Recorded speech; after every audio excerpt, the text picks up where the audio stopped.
Ip Man, Kung Fu genius. And teacher of Bruce Lee. 还能再快一点吗？ He can fight 10 guys at once. Fight off a sword with a feather duster. And he even survived 3 minutes with Mike Tyson, who, okay, may have held back a little bit, but that seems to be a feature of Tyson's fights these days. Tyson was definitely pulling his punches. Here's a perfect example. Tyson deflects the shot off his shoulder, comes up in perfect position to land a counter right hand, but does nothing. Anyway, Ip Man has become a legend, thanks mainly to the series of movies starring Donnie Yen. But he was a real kung fu master in southern China and later Hong Kong in the early to mid 20th century. So are the movies accurate? And what was the actual story of this famous master of Wing Chun Kung Fu? Who was the real Ip Man? Ip Man was born in 1893 in Foshan in Guangdong province in China, home to other kung fu legends like Wang Fei Hung. His name, Ip Man, commonly spelled IP, is actually more like Yip, so it's Yip Man in Cantonese and Ye Wen in Mandarin. Now, Ip Man was born into a wealthy family, so the scenes you see in the movie of Ip Man's house full of beautiful antiques probably would have been accurate. Okay. More about the house later. Now, since Ip Man was from a wealthy family, he could afford to learn Kung Fu. The style he chose was Wing Chun or Yong Chun in Mandarin. It features fast punches, economical hand and footwork, and low kicks. The style is regarded as a close-range style. It has been called a style that you could use to have a fight inside a phone booth, or in this case, an elevator as portrayed in Ip Man 3. So the style seen in the movies is really what Ip Man practiced, and for the most part the Donnie Yen movies stay pretty close to Wing Chun, or at least a cinematic portrayal of Wing Chun.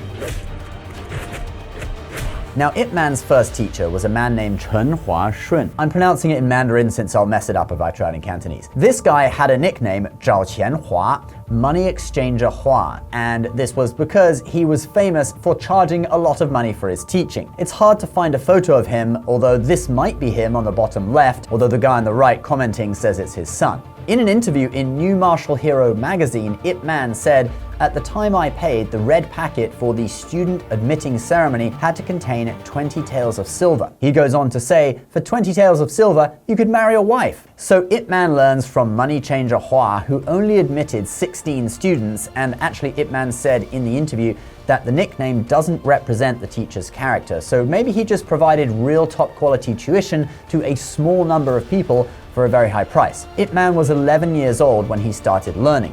Since the teacher was around 70, senior students also assisted in teaching Ip Man. After the death of his teacher, when Ip Man was 16 years old, he moved to Hong Kong to attend St. Stephen's College, which is a high school that opened in 1901 and still exists today. At this time, Ip Man was already pretty good at Kung Fu and had won several challenges. He was making quite an impression at school. Your Kung Fu's formidable.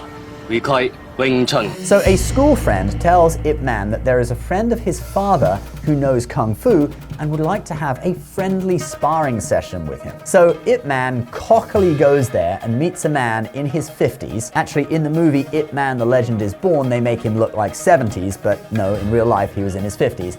And Ip Man, thinking that it would be easy, gets beaten up by this middle-aged man.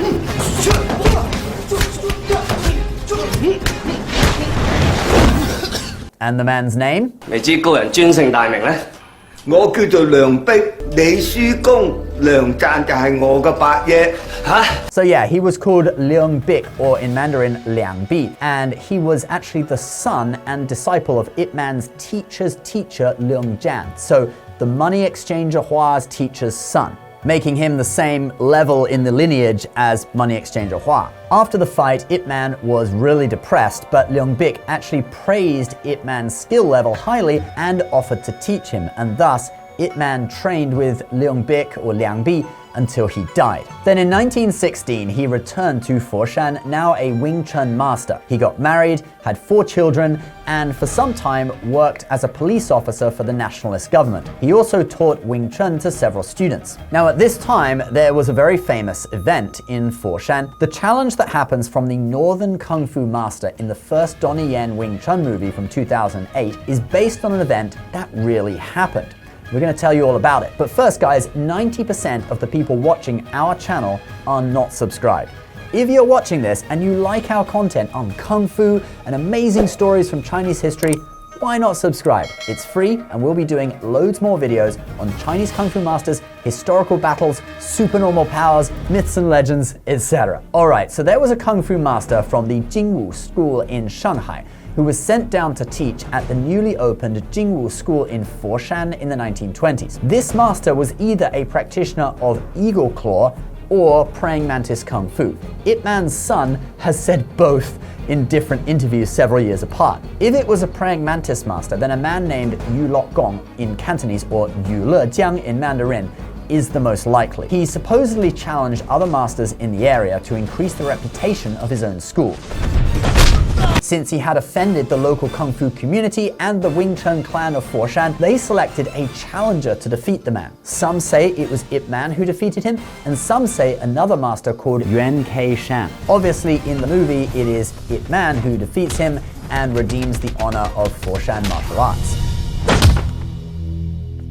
But then Ip Man's story starts to take a tragic turn. During the Second Sino-Japanese War, which lasted from 1937 to 1945, Foshan was occupied by the Japanese, and Ip Man, being connected to the nationalist government because he was a police officer, was forced to leave for the duration of the war. In the movie, the Japanese used the Ip Man family residence as a headquarters. I'm not sure if that's true or not, but the war certainly put Ip Man and his family in a difficult financial situation, probably losing most of their wealth. But the part where he fights 10 Japanese black belts and him defeating a Japanese general to redeem the honor of the Chinese are just fictional additions.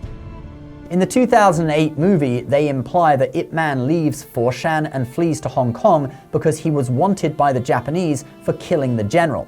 But this is not the case. I mean, the Sino-Japanese War ended in 1945, and real-life and fictional Ip Man doesn't arrive in Hong Kong until 1949. What happened in 1949? Oh, only the communist takeover of China. And since Ip Man had worked for the nationalists as a police officer, he would not have been favored by the communists, so he left. But hey, I guess they had to get the movie into the mainland China market somehow. So yeah, they leave out any mention of the communist takeover, leading you to think that he runs from the Japanese to Hong Kong. But here is where it gets even more tragic. Although Ip Man arrives in Hong Kong with his wife and elder daughter, his wife and daughter go back to Foshan in 1950 to retrieve their ID cards, and then the border of China is closed, locking his wife and daughter inside. And Ip Man would never see his wife again. She died in 1960. So Ip Man teaches Kung Fu to earn a living in Hong Kong, at first to members of the Restaurant Workers Union, as portrayed in Ip Man: The Final Fight, starring Anthony Wong,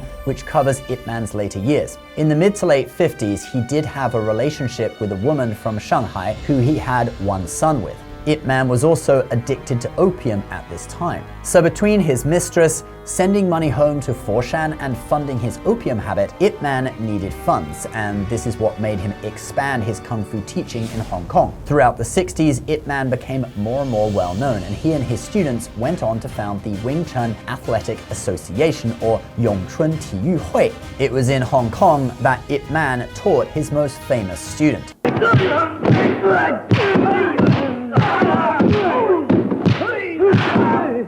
Bruce Lee originally learned from Ip Man in the mid-50s. Ip initially refused to teach Lee because of his European heritage on his mother's side.